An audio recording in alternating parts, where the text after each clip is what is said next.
আসসালামু আলাইকুম। আশা করি আপনারা সবাই ভালো আছেন।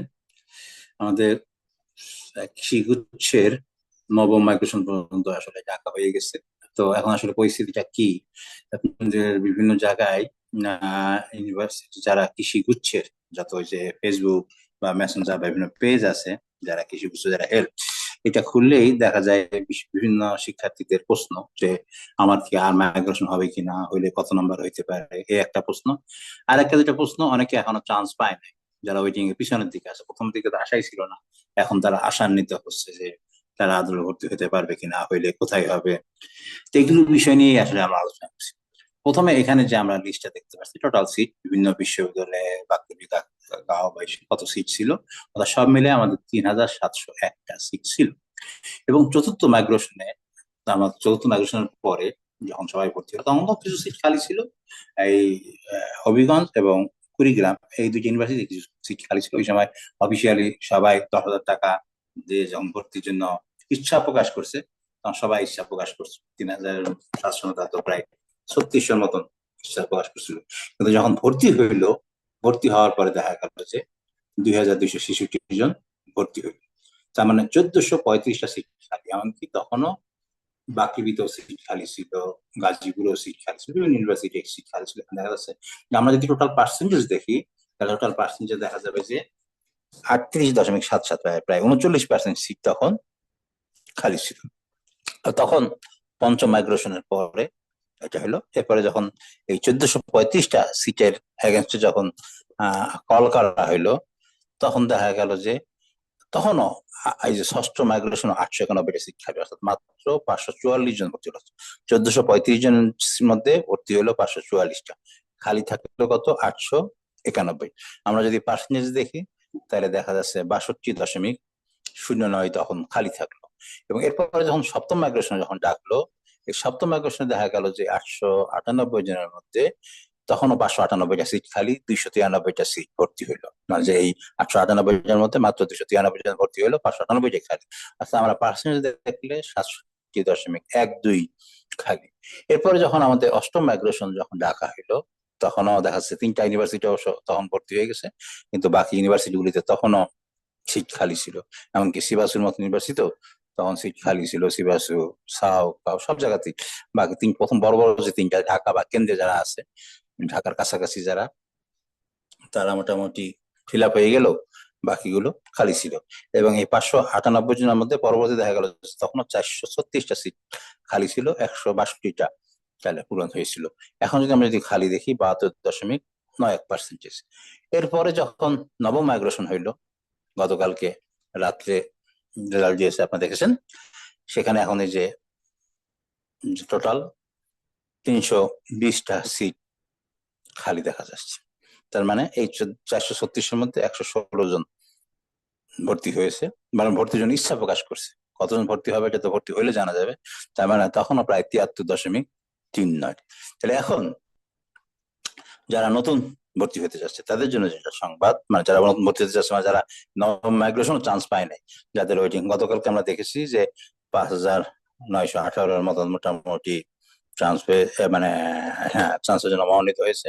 এরপর অনেকে 6,000, 6,500 এরকম অনেকে আছে, 7,000 পর্যন্ত অনেকে আছে। তারাও এখন চিন্তা করতেছে আদৌ চান্স পাবে কিনা। আমার কাছে অনেকে ব্যক্তিগত ভাবেও মেসেজ দিচ্ছেন। আমরা যদি দেখি যে আসলে দেখা যাচ্ছে গড়ে দেখা যাচ্ছে আস্তে আস্তে কিন্তু বাড়ছে, 62, 67, 72। তার মানে এই পরের দিকে যারা, এরা তো আসলে বড়, মানে বাকৃবি বা গাজীপুর কৃষি বিশ্ববিদ্যালয় অথবা শেরে বাংলায় ভর্তি হওয়ার সুযোগ নেই, সিভাসুতেও ভর্তি হওয়ার সুযোগ নেই। এখন এই বাকিগুলিতে আছে, বাকিগুলো তো যেমন পটুয়াখালী তো কৃষিতে ভর্তির সুযোগ নেই, সিলেট ইউনিভার্সিটিতে শুধুমাত্র এগ্রি ইঞ্জিনিয়ারিং এবং এগ্রি ইকোনমিক্স এর সুযোগ আছে। অবশ্য খুলনা তো কৃষিতে নাই।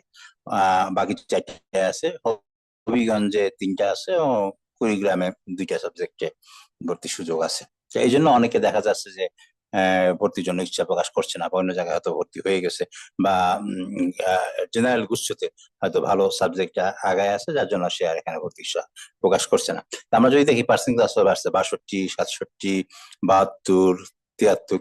তার মানে নেক্সট প্রায় 75% কাছাকাছি এই নবম মাইগ্রেশনও তারা ভর্তি হবে, এবং আর্থ মাইগ্রেশন যদি ডাকছে না, এবার হয়তো গণ বিজ্ঞপ্তিতে ডাকবে।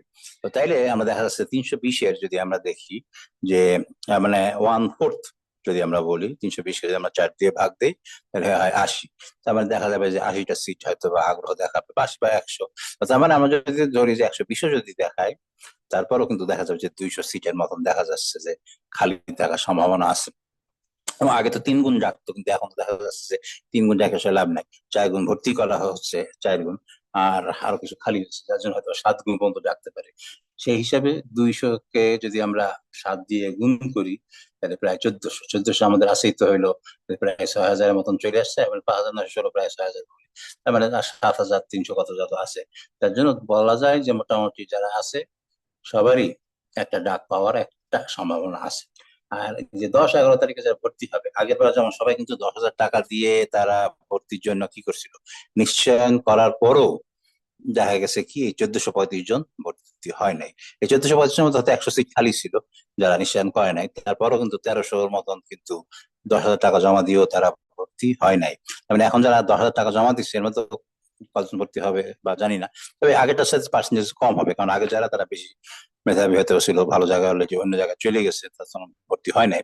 এখন যারা তারা হয়তো তারা যেহেতু একটু পিছিয়ে আছে হয়তো ভর্তি হইতে পারে। আগে যেমন 38% খালি ছিল, এখন হয়তো বা সে 38% হয়তো খালি থাকবে না, তাও দেখা যাচ্ছে যে 20-30। তার মানে এখান থেকে যদি আমরা দেখি 320 জনের মধ্যে যেমন 200 সিট যদি খালি থাকে, আর আমি অবশ্য একটা হিসাব করছিলাম যে ওই হিসাবে অর্থাৎ 37 যদি 2206 হয় তাহলে 1435-এ তাহলে 556 হয়, মানে 556 সিট খালি। যাই হোক, আমরা যদি 500-র কমও ধরি, যে 300 অথবা ভর্তির পরে তো 300-র মতন সিট খালি থাকতে পারে, বা মিনিমাম যদি 200 খালি থাকে, এই 200 গণবিজ্ঞপ্তির জন্য ডাকতে পারে। সেই হিসেবে যারা পিছনের দিকে যারা আছেন তাদের জন্য সুখবর যে এত ভয়ের কিছু নাই, দুশ্চিন্তা দোয়া করতে থাকেন, হয়তো বা আল্লাহ খায়রের ফয়সালা করবেন। এই গেল এক। 2 নম্বর হলো অন্য যারা আমরা ভর্তি হয়েছি তাদের জন্য কি। 1 নম্বর হলো নবম মাইগ্রেশন যারা চান্স পেয়েছে, এর মধ্যে যদি ভর্তি অনেকে না হয়, যে 320 জনের মধ্যে অনেকে দেখা যাচ্ছে যে ভর্তি হবে না, তার মানে আগে সিট গুলো খালি থাকবে। এই জন্য এই নবম মাইগ্রেশন যারা আছে তাদের মাইগ্রেশন হয়ে যাওয়ার সম্ভাবনা অনেক বেশি। আর এই যে পঞ্চমের পর থেকে, পঞ্চম থেকে অষ্টম, এদের ভর্তি পর্যন্ত অপেক্ষা করতে হবে। ভর্তি পর্যন্ত অপেক্ষা করার পর যদি সিট খালি থাকে তখন তারা সামনে আগাবে। ভর্তির আগে তাদের আর কোনো সুযোগ আসলে থাকছে না। আর তার আগে যারা চতুর্থ অলরেডি যারা ভর্তি হয়ে গেছে, তাদের অলরেডি মাইগ্রেশন হয়ে গেছে। এখন যদি কেউ ভর্তি যদি বাতিল করে, ভর্তি বাতিল করলেই তাদের মাইগ্রেশন হওয়ার সুযোগ আছে, আর ভর্তি বাতিল না করলে মাইগ্রেশন হওয়ার সুযোগ নেই। তবে হ্যাঁ, যেমন দেখা গেল যে কেউ ভালো একটা সাবজেক্টে হয়তো বা, যে আমাদের তো সব মিলায় 43টা ফ্যাকাল্টি আর ইউনিভার্সিটি মিলায়, 1-2 এর কোন একটা সাবজেক্টে যদি কেউ ভর্তি বাতিল করে, মনে করেন কেউ একের একটা সাবজেক্ট একজন ভর্তি বাতিল করবে, তার 2 থেকে 1-এ যাবে, জাম করবে, 3 থেকে আবার 2-এ জাম করবে, 4 থেকে 3-এ জাম করবে, এরকম করতে করতে দেখা গেল যদি একজনও হয় তাও 43 জন কিন্তু হয়ে গেল, 2 জন হয়ে গেলে প্রায় 82, এরকম ভাবে 3 জন হয়ে গেলে এরকম ভাবে 3-4-12, তাই না, 120 জন এরকম ভাবে হয়ে যাবে। অর্থাৎ যদি কেউ ভর্তি বাতিল করে সেই ক্ষেত্রে তাদের মাইগ্রেশন হওয়ার চান্স আছে, এছাড়া তাদের খুব বেশি জাম করার সুযোগটা নাই। সেক্ষেত্রে সংখ্যাটা কম হইলো, পার্সেন্টেজ কম হলো, তত বললাম যে যদি কোনো দিকে উপর দিকের কোনো একটা সাবজেক্টকে একজন করলেই তো হয়ে যাচ্ছে, 3 জন করলে প্রায় 120 জন হয়ে যাচ্ছে, সেই 120 জন সংখ্যাটা কম না, সেক্ষেত্রে তাদের মাইগ্রেশন হবে। এবং তাদের মাইগ্রেশন হয়ে গেলে এই যে পিছনের যারা খালি, তো খালি এদেরই যে হবে তা তো না, যারা এই অ্যাডমিটেড যারা তা, তখন তো এই পিছনের যারা আছে তারাও মাইগ্রেশন করবে, তারাও জাম্প করতে থাকবে, তাই না। এই সব মিলে জাম্পে দেখা যাচ্ছে যে হয়তো বা হবে। তো এই শুরুর দিকে যারা অলরেডি ভর্তি হয়ে গেছে তাদের চেঞ্জ হওয়ার সুযোগটা কম।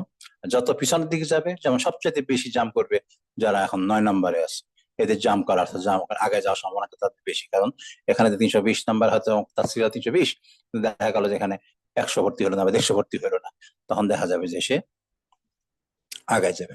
এই হলো একটা অবস্থা। আর একটা অবস্থা যেটা আমি আপনাকে বলতে চাই, যে ইউনিভার্সিটি আর কলেজ এর মধ্যে আকাশ পাতাল পার্থক্য। ইউনিভার্সিটি হলো জ্ঞান সৃষ্টি হয়, আর কলেজগুলিতে জ্ঞান দান করা হয়, যার জন্য আমরা ডিগ্রি তো ওই করা হয়। সেখানে যেমন একটা ইউনিভার্সিটি যদি আপনি পড়েন, নতুন নতুন জ্ঞান তৈরির সুযোগ পাবেন, বড় বড় অনেকের সঙ্গে মিক্সড হওয়ার সুযোগ আছে, যেটা কলেজগুলিতে আসলে সেই সুযোগ নাই।